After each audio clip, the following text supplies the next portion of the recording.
You're listening to the Crystal Bar podcast, where crystals, astrology, and aligned living meet the cycles of the moon and year. I'm Claire, and each week I bring guidance and stories to inspire you to live with clarity, connection, and purpose. So take a deep breath, make this time for you, and let's begin.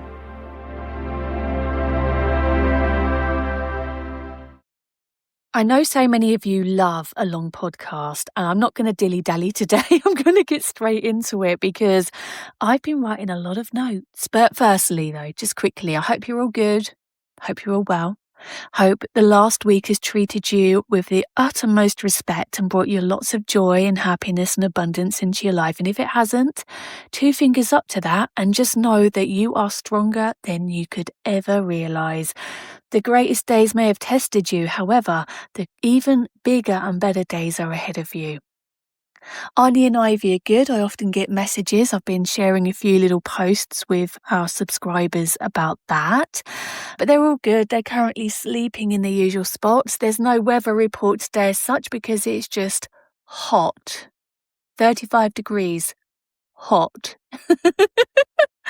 But I hope you're well. And in all truthfulness, I'm really excited to record today's episode. I always am, but this one started with a very simple question. And sitting here impotent, knowing that today, the 12th of August, we have our new moon in Leo and a solar eclipse, I wanted to do something a little bit witchy.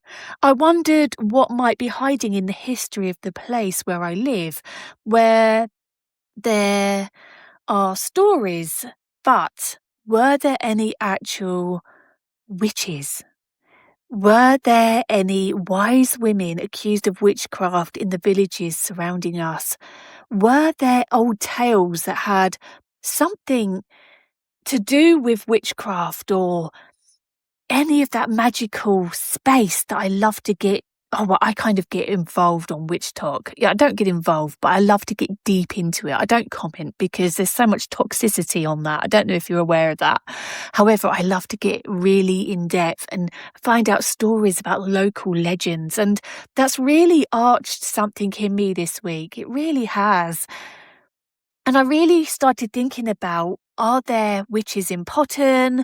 Are there witches or women accused of witchcraft, or men, of course, accused of witchcraft in the towns and the villages around me, surrounding me?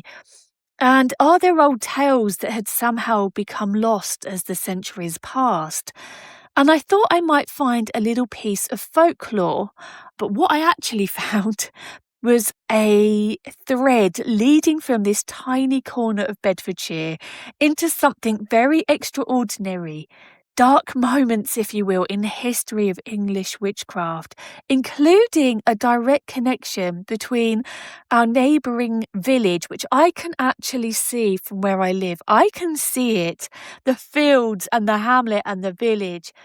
There's a judge whose decisions were associated with the deaths of 9 women accused of being witches. So today, I don't really want to tell you a story about witches. I want to tell you about the women who were called witches, because those are 2 very different things. It feels particularly poignant to do that beneath an eclipse. Astronomically, a solar eclipse occurs around a new moon, when the moon passes between the Earth and the Sun, and it's temporarily obscuring some or all of the sun, get my words out. And this, of course, depends where you are in the world. Here in Britain, we're experiencing today's eclipse as a partial eclipse, whilst other parts of the world lie within the path of totality. So if you're going to watch it, please remember that proper eclipse eye protection is essential. Ordinary sunglasses are definitely not enough.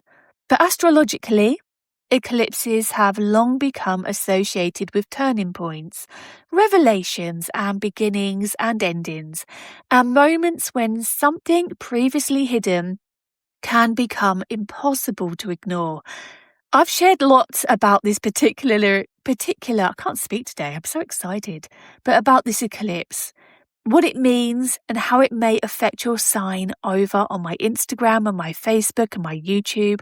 So please head over there, have a little look-see rather than me repeating all of that today. Instead, I want to borrow the symbolism of this eclipse for the women we're about to meet. For a little while, the light disappears behind a shadow and the light isn't gone. Perhaps today we can then bring some women who disappeared into the shadows of history back into the light. But before we do, I want to make one thing really clear. When historical records describe a woman as a witch, doesn't mean that she actually practiced witchcraft. Some people certainly practiced folk magic, healing, charms, herbal traditions and customs that existed somewhere between medicine, religion and magic. But an accusation of witchcraft was something entirely different. Women could become suspected following illness or misfortune or arguments, unexplained deaths, or simply because fear and gossip had attached themselves to them. I don't want to romanticize these women by deciding that they must have all secretly been healers or wise women gathering herbs beneath the moon. We simply don't know. But what we do know is that they were human beings first, and sometimes the word witch was enough to destroy everything that came afterwards. The judge just down the road from where I live. Literally within my eyesight, I could see where they lived. This is the discovery that really stopped me in my tracks. If you're local, you'll know Everton in Bedfordshire. It sits immediately beside Potton, and it's somewhere many of us drive through without giving it a 17th century history second thought. Yet, in 1615, the manor of Everton was conveyed to Sir Humphrey Winch, Sir Humphrey Winch. He was a lawyer, a senior judge, who became a justice of the King's Bench. And when I first started looking into this, I wondered whether there might be some connection with Matthew Hopkins, the infamous man who styled himself as the Witchfinder General. There isn't one that I can actually substantiate around Potton, and it's important that we don't blur the two stories together, because Hopkins belongs primarily to the terrible East Anglian witch hunts of the 1640s, and Humphrey Winch, his story happened nearly 30 years earlier, and he wasn't a self-appointed witchfinder. He was a senior representative of the law, which perhaps makes what happened next even more unsettling. If you can hear those crows, hopefully my editor hasn't removed them. They are crowing really loud. But just 1 year after acquiring the manor of Everton, Winch was one of the judges involved in the notorious Leicester witchcraft proceedings of 1616.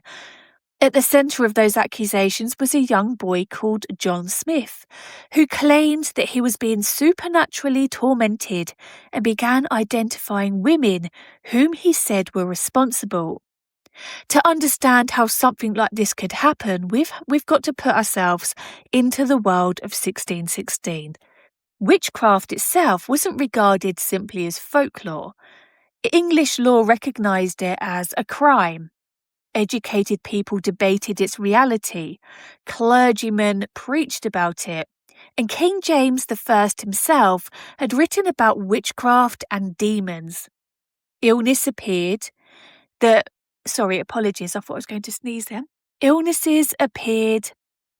that medicine couldn't explain. Children passed away, animals became sick, and harvests failed. And when frightening things happened, can you hear these crows? Please say that this hasn't cut it out. I hope the noise hasn't been cut out. But when frightening things happened, people desperately searched for reasons, and sometimes that reason became another person. John Smith's accusations were believed, and 9 women were convicted and executed. And this is where the story becomes devastating, because afterwards, the boy became a legend in his own right, and he came before King James himself.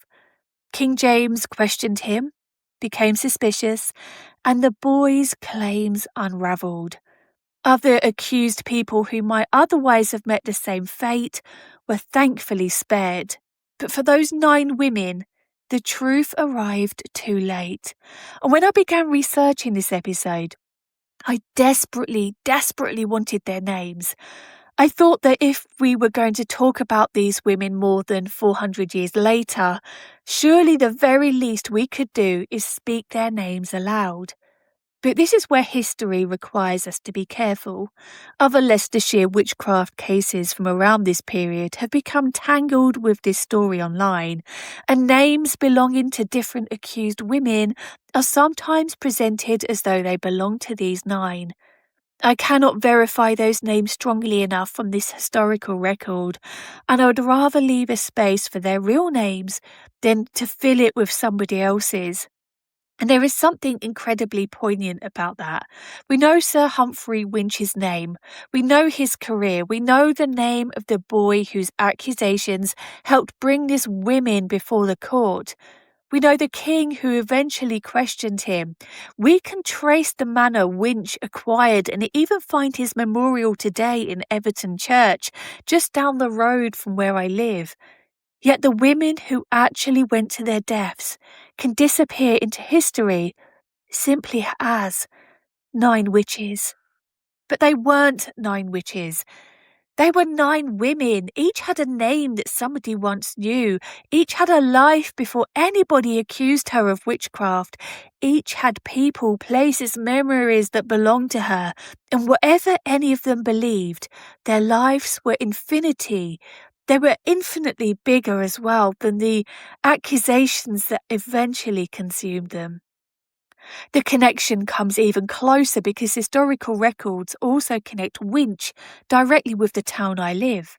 In 1618, the advowson of Potton Church, essentially a legal right associated with appointing the parish clergyman, came into his hands. So we don't need to invent a mysterious Potton witchfinder or force Matthew Hopkins into our local history. The genuine connection is extraordinary enough. A man involved in the proceedings that sent 9 women accused of witchcraft to their deaths held interests in Everton and Potton, and his memorial remains in the next village today. This powerful man, if you will, this so-called powerful man's name survived in stone, but the women's names disappeared. And that is precisely why today's story belongs to them. We remember them. But the women of Bedfordshire, once I discovered the Everton connection, I wanted to know what had been happening here in Bedfordshire itself. Were local women also being accused of witchcraft while all of this was taking place? They were. Bedfordshire's historical records contain references to women accused of witchcraft across the county. Suddenly, this wasn't a distant story belonging to Pendle or Essex or some famous place for witch trials. These were women living amongst the villages and countryside of Bedfordshire. One particularly haunting case predates Winch's Leicester trial because, sorry, I keep thinking I'm going to sneeze. I'm so sorry. Okay, let's refocus. One particularly haunting case predates the Leicester trial. In 1612, Mary Sutton and her mother, remembered in the surviving material as Mother Sutton, were accused of witchcraft at Milton Ernest, which is slightly north of Bedford. The women had apparently lived within their community for many years before the accusations developed, and eventually those suspicions carried them into the courtroom. Mary was subjected to makes me so sad. Mary was subjected to the notorious practice of swimming a suspected witch. The belief behind this cruel ordeal was that water associated with Christian baptism would reject a witch, a person's body, could be bound and placed in the water. Sinking might be interpreted as innocence, although of course she could drown, while floating could be regarded as proof of guilt. It created an impossible situation in which an accused woman could barely demonstrate her innocence without risking her life. And Mary Sutton and her mother were eventually tried at Bedford in March of 1612, and both were convicted and executed. And again, we see the way women can disappear inside the language of history. We know Mary Sutton's name, but her mother's first name has been lost from the account available to us. She simply became Mother Sutton, yet she had a first name.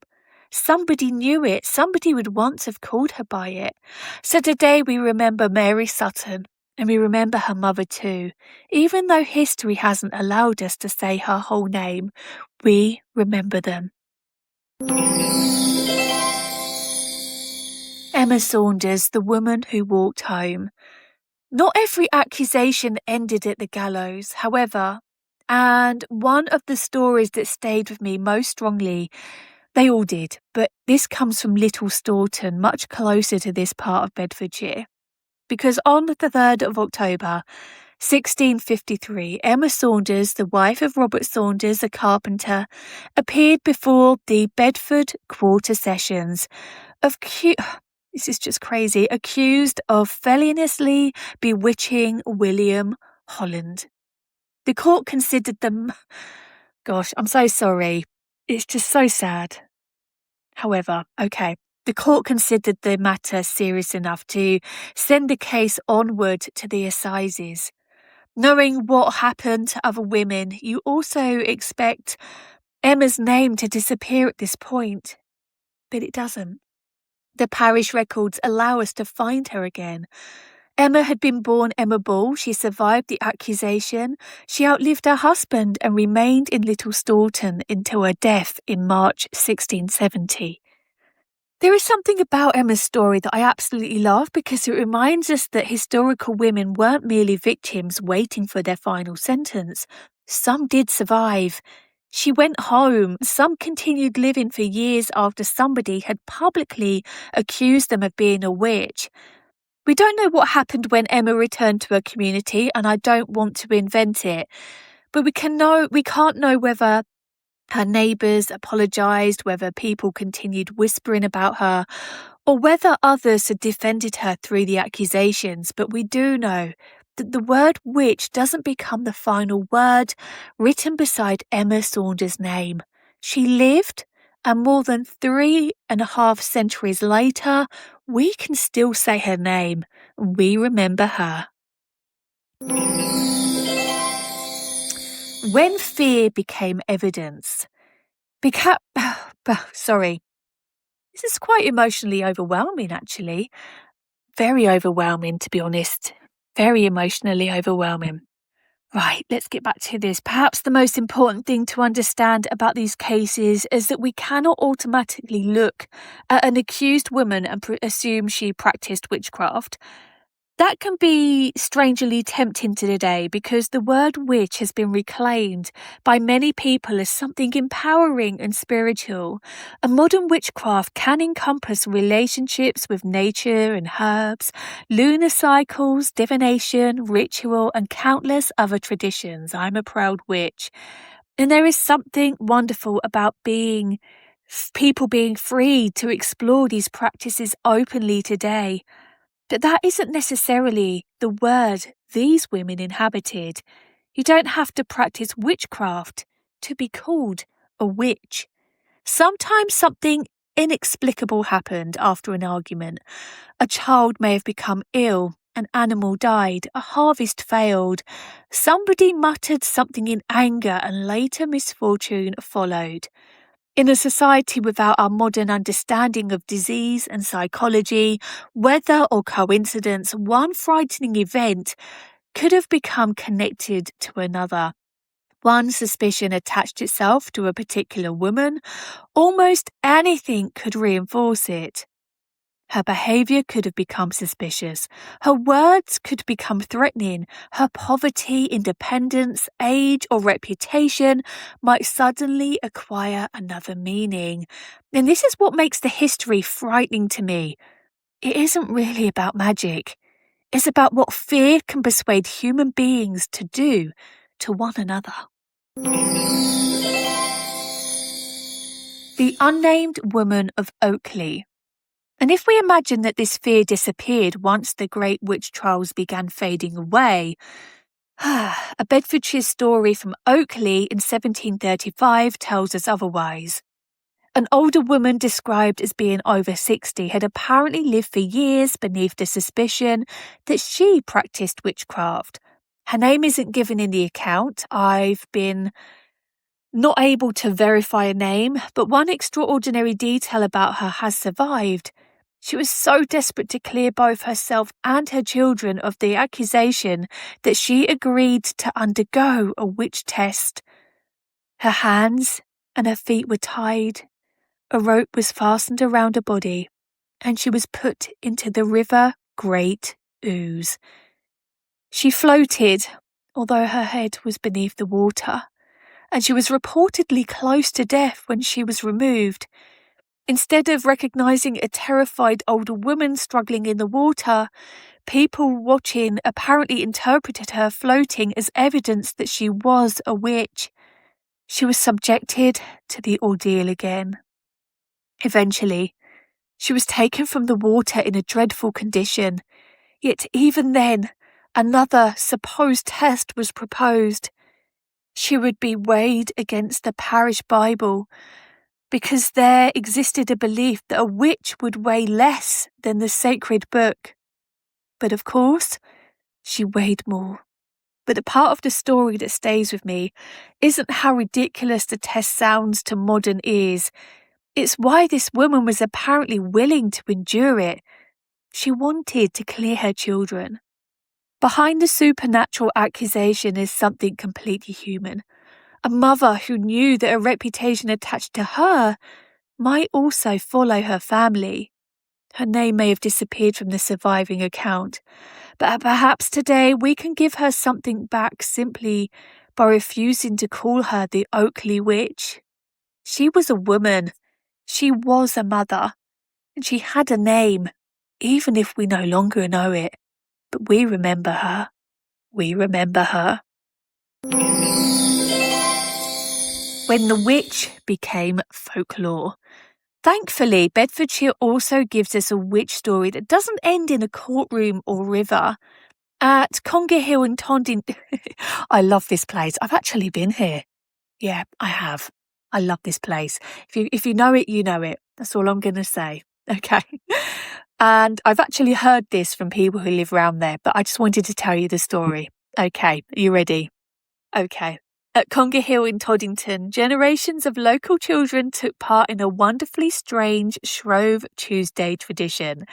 They would go to the hill, lie down and their ears against the ground, and listen for a witch who was supposedly living underneath it, making pancakes. And I absolutely love that after everything we've just discussed,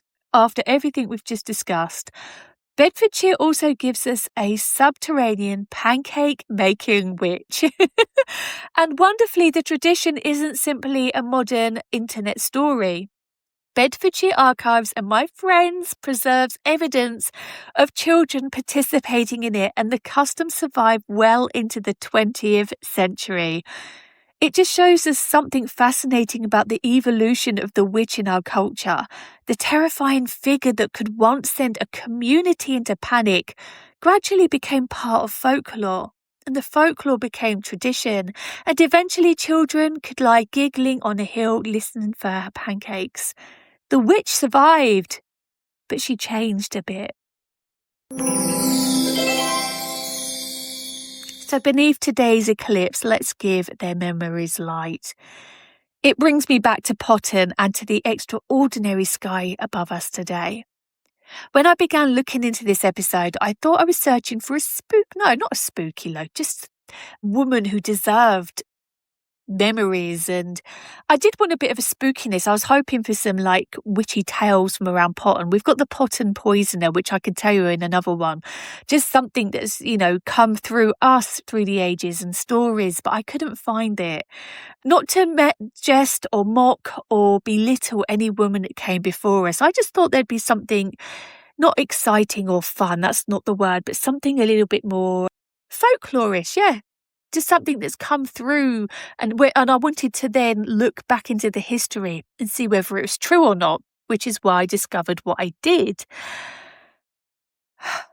Yeah. So as I say, when I began looking into this episode, I thought I was searching for this local witch story. Instead, as I said, I found something much more meaningful, but that just down the road at Everton is the memorial of this judge associated with proceedings that sent 9 poor women accused of witchcraft to their deaths. Across Bedfordshire, I found women whose names survived in court and parish records, women who were accused and tested and sometimes executed. I found Emma Saunders, who survived. I found Mary Sutton and her mother, who unfortunately didn't. And I found an older mother at Oakley, whose name seems to have disappeared completely. Perhaps today's eclipse gives us a beautiful opportunity to remember them, not as witches, unless that's something they themselves would have chosen, because unfortunately we can't know that. But let's remember them as amazing women, incredibly powerful women, aligned women. And if you're doing something around the eclipse today, perhaps light a candle for them. Doesn't need to be complicated. We're not trying to connect or contact or summon anybody. This is simply an act of remembrance. Think of Mary Sutton and her mother. Think of Emma Saunders. Think of the unnamed women of Oakley. Think of the 9 women of 1616.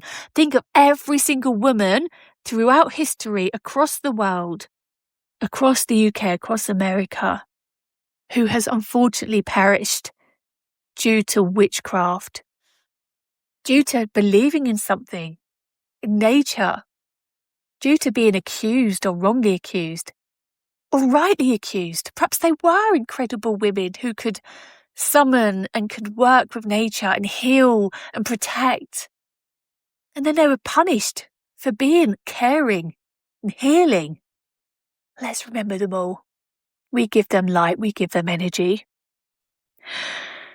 Because they all looked at the same moon that we look at. They knew the changing seasons across the same countryside. They walked through a world that would have felt completely ordinary to them, just as ours feels ordinary to us. And today, centuries later, we're saying that they mattered. The man's name was carved into stone. Some of the women's names disappeared. Thankfully, in spaces and places, their names are being carved into stone right now. They're being remembered, but we remember everyone, the silent ones that never got acknowledged. Today, we've turned our attention away from the judge and placed it back where I think it belongs. With them. We remember them. And today, before I leave you, I wanted to gently bring us back from the past into the present, because using my own intuitive gifts, I want to tune into the collective energy around us and give you a little spiritual guidance for the days ahead. What comes through most strongly for me is the voice. After everything we've spoken about today, perhaps that isn't surprising. I feel like the coming days aren't about forcing enormous changes or feeling that you have to completely reinvent yourself because we've had an eclipse. Instead, pay attention to the moments when you catch yourself knowing something before you allowed yourself to admit it. There's a very strong feeling of trusting your own judgment again, particularly around something you may have been questioning or waiting for somebody else to validate. I also feel like we need to allow a little space after this eclipse. We are often seen to be keen to manifest, make the decision, set the intention, and work out exactly where we're going. That we forget that clarity sometimes arrives when we stop demanding an immediate answer. Watch what unfolds over the coming days. Notice which conversations stay with you, which ideas keep returning, and which things suddenly don't feel quite as important as they did. You don't need to turn every realization into an action immediately. Sometimes recognizing what's changed within you is enough. There is also a lovely confidence building underneath this energy. The Leo energy is building. It doesn't feel loud or performative. It feels more like returning to yourself and saying what you mean a little more often. So stop automatically minimizing the things that matter to you. If something excites you, allow yourself to be excited about it. If you know that something needs to change, don't keep convincing yourself that you're imagining it, because your intuition doesn't have to shout before it deserves your attention. And perhaps after telling the stories of women whose voices were ignored, distorted, or completely lost, there is something especially beautiful about remembering that you are allowed to use yours. So the crystals I would keep close over the next few days. I actually wouldn't overload yourself with lots of intensely energetic crystals. We already have powerful astrology around us, so I would concentrate on grounding, clarity, and trusting yourself. Now, I would say sunstone, citrine, and carnelian are 3 powerful crystals that I would have by your side if you wanted to. But my favourites right now in today's energy are black obsidian. It feels particularly appropriate. It's a traditionally worked with crystal for protection and grounding and truth and recognizing what we are ready to release. And I love it around this eclipse because it isn't about forcing something new into your life. It can simply be a companion while you're becoming clearer about what you no longer want to carry forward. I'd also choose clear quartz, particularly if your thoughts feel busy or you have decisions beginning to form.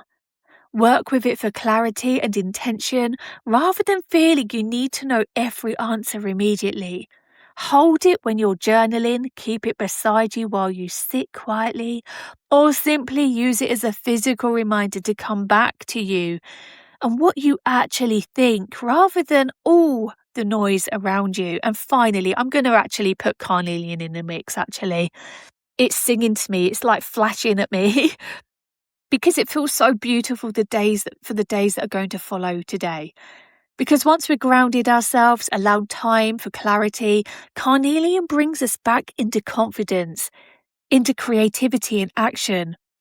This isn't rushed action though, but that wonderful feeling of, right, I think I'm ready for now action. And if there is something you've been making yourself smaller around, something creative you've been frightened to share, or simply a part of yourself that you've lucked away from and put away in a box for too long, carnelian feels like a lovely crystal to bring that spark forward again. So perhaps this is our little journey for the days ahead. Ground yourself, allow clarity to come, and then move when it feels right. And if you would like much more information about today's new moon in Leo and solar eclipse, please do head over to my Instagram, have a little look-see, because I've shared lots for you there. And please also remember, if you're viewing the eclipse, please do safely. There's lots of information online. Just search how to look at it safely. There'll be different ideas and ways. But for now, I am going to leave you here in Bedfordshire, where an innocent question about whether there were any witchy stories around Potton led us into 400 years of extraordinary local history. Perhaps next time you drive through Everton, you'll think about those 9 women. Perhaps when you pass through Little Staunton, you'll remember Emma Saunders. Perhaps tonight, when the excitement of the eclipse has passed and everything becomes ordinary again, you'll light one little candle and give the women a thought. Those women whose lives became hidden behind that one word, witch.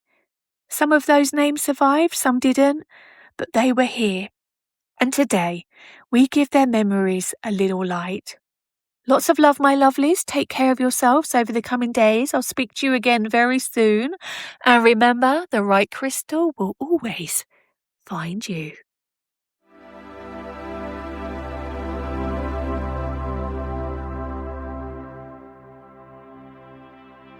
Before you go, I have a very special discount code for you, especially for those of you who love buying crystals. So, the code is podcastcrystal, If you use this at checkout at thecrystalbar.co.uk, you will get a very secret discount. And yes, it is a secret because I changed the value of the code throughout the year. So who knows what discount you will receive. But I hope you've enjoyed today's episode. I hope you found it beneficial. And if you have, I'd be really grateful if you could just leave a comment, leave a review, and of course, if you have a friend who loves crystals just like us, please do share it with them. Sending you love, sending you light. Have a great week because honestly, my lovelies, you really do deserve it. And as I said earlier, remember, the right crystal will always find you.